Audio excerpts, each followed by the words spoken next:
वो बता भैया आपने ना नीतीश को जिताया है, काहे आप उनका विरोध कर रहे हैं। तो पहली बात तो ये समझिए कि हम किसी के विरोध में नहीं खड़े, हम ना नीतीश के खिलाफ कुछ बोले, ना भाजपा के खिलाफ बोल रहे हैं, ना लालू के खिलाफ बोल रहे हैं। हमने शुरुआत ही की है कि जिसने जो काम किया है उसका सम्मान है, उसके इस बात को मान लीजिए, लेकिन बिहार की दशा सुधरनी चाहिए। अब नीतीश का पहले समर्थन क्यों किए थे ये समझ लीजिए। 2014 के नीतीश कुमार और 2024 के नीतीश कुमार में जमीन आसमान का फर्क है, नेता के तौर पर, प्रशासन के तौर पर और मानवता के आधार पर। 2014 में जिस नीतीश कुमार की हमने मदद की थी, ये वो नीतीश कुमार हैं थे जिनके नेतृत्व में बिहार सुधरता हुआ दिखा था। हम जैसे लोग बिहार में राजनीति करने में इच्छुक नहीं हैं, तो हमारी इच्छा ये थी कि नीतीश कुमार यहाँ बने रहें ताकि बिहार में सुधार होता रहे। पहली बार नीतीश कुमार नवंबर 2014 में चुनाव हारने के बाद हमसे मिलने आए दिल्ली, हमसे बातचीत हुई, तब हम मोदी जी के साथ थे। नीतीश कुमार को किसी ने कहा था कि मोदी जी का जो चुनाव जिताया है वो लड़का बिहार का ही है। हमसे मिलने आए नीतीश जी, हमने उनसे पूछा कि आपने मुख्यमंत्री का पद क्यों छोड़ दिया, तो उन्होंने कहा कि हमको जनता ने लोकसभा में पार्टी को हरा दिया, इसीलिए मांझी जी को बनाए हैं, अब राजनीति करने की मेरी इच्छा नहीं है। आपसे मिलने आए हैं देखने जानने की भाई क्या ऐसा आपने किया कि मोदी जी जीत गए। उस बातचीत में हमने नीतीश जी को कहा कि आप वापस आइए, बिहार की जनता ने आपको नहीं हराया है, आपके दल को लोकसभा में हराया। मुख्यमंत्री के तौर पर आप काम करते रहिए, और जहां तक चुनाव जीतने हारने की बात है, हर तरीके से आकर आपकी हम मदद करेंगे। आप बिहार में विकास का काम जो शुरू किए हैं वो चलते रहना चाहिए। नीतीश जी ने वो बात मानी, मांझी जी को हटाकर चुनाव से पहले खुद मुख्यमंत्री भी बने और हम आकर उनकी मदद भी किए। आप लोग के आशीर्वाद से उनको जिताया भी। उनको जिताया ही नहीं, बिहार में 7 निश्चय का कार्यक्रम भी बनवाए, बिहार विकास मिशन की स्थापना भी करवाई। हमको कोई पद का लालच होता उसी समय मुख्यमंत्री मंत्री बन गए होते, हम तो बिहार छोड़कर चले गए। लेकिन बिहार में नीतीश कुमार उसके बाद रास्ता भटक गए, कभी पलट के इस साइड, कभी पलट के उस साइड, इसलिए उनका विरोध कर रहे हैं। 14 में जिस नीतीश कुमार का हम समर्थन कर रहे थे, ये वो नीतीश कुमार थे जिन्होंने वाजपेयी के जमाने में, वाजपेयी जी जब प्रधानमंत्री थे, नीतीश बाबू उस समय रेल मंत्री थे।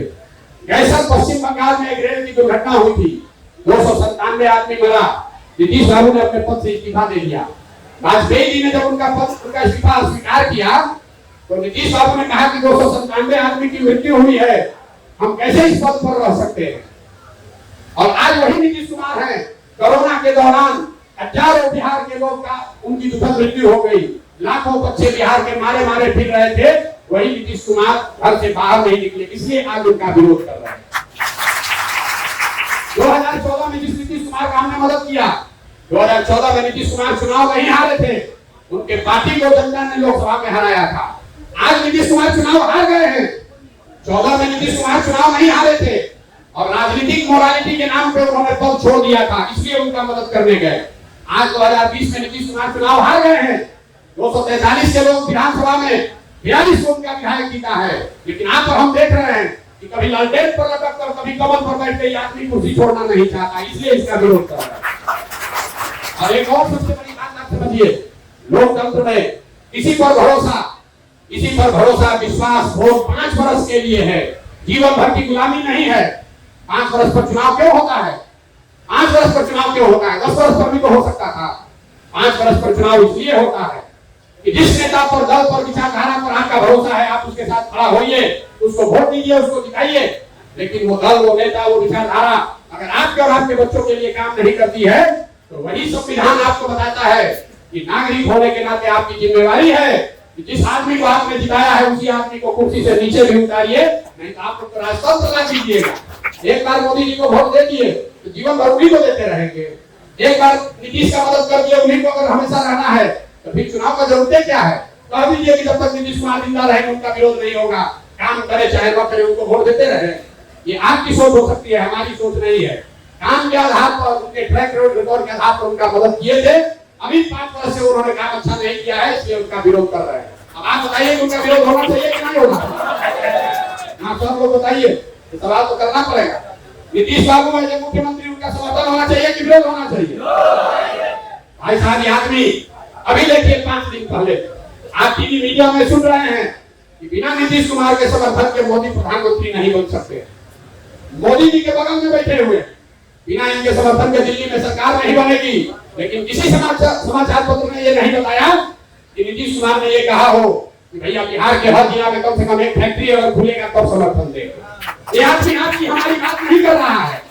उस आदमी को अपने दल के नेताओं की भी चिंता नहीं है। लोग कह रहा था कि बड़का मिनिस्ट्री मिलेगा, कुछ नहीं मिला। क्यों नहीं मिला? क्योंकि नीतीश कुमार को अपने नेताओं के लिए मिनिस्ट्री भी नहीं चाहिए। उनको एक ही चीज चाहिए कि भाजपा वाले डर के मारे कहते हैं कि 25 के बाद भी तुम ही मुख्यमंत्री रहोगे, बाकी बिहार की जनता भाड़ में जाती हो तो जाए। अब आप बताइए कि ऐसे आदमी का समर्थन होना चाहिए कि विरोध होना चाहिए? यहाँ जरा बताइए तो, होना चाहिए कि नहीं होना चाहिए? इसीलिए तो गाँव घूम रहे हैं। अपना कोई निर्णय नहीं है, जो जनता कह रही है वही कर रहे हैं। आप कह रहे हैं कि इस आदमी का विरोध होना चाहिए। जितने यहाँ राजनीतिक ज्ञानी लोग हैं, जरा आप सोच के बताइए कि नीतीश बाबू कोई बढ़िया मिनिस्ट्री क्यों नहीं मांगे हैं अपने दल के लिए? आप नीतीश को इतना नहीं जानते हैं जितना हम जानते हैं। नीतीश बाबू इसलिए बड़ा मिनिस्ट्री नहीं लिए हैं कि कोई बड़ा मिनिस्ट्री ले लेगा तो उनके दल में कोई दूसरा कॉम्पिटिटर खड़ा हो जाएगा। इसलिए ऐसा मिनिस्ट्री दो कि मिनिस्टर भी रहे, उसके पास काम करने का कुछ अवसर भी न हो। लेकिन नुकसान किसका है? नुकसान बिहार और बिहार की जनता का। ऐसे आदमी को आप वोट देते रहना चाहते हैं तो आप दीजिए, हम तो न देने वाले। बहुत बहुत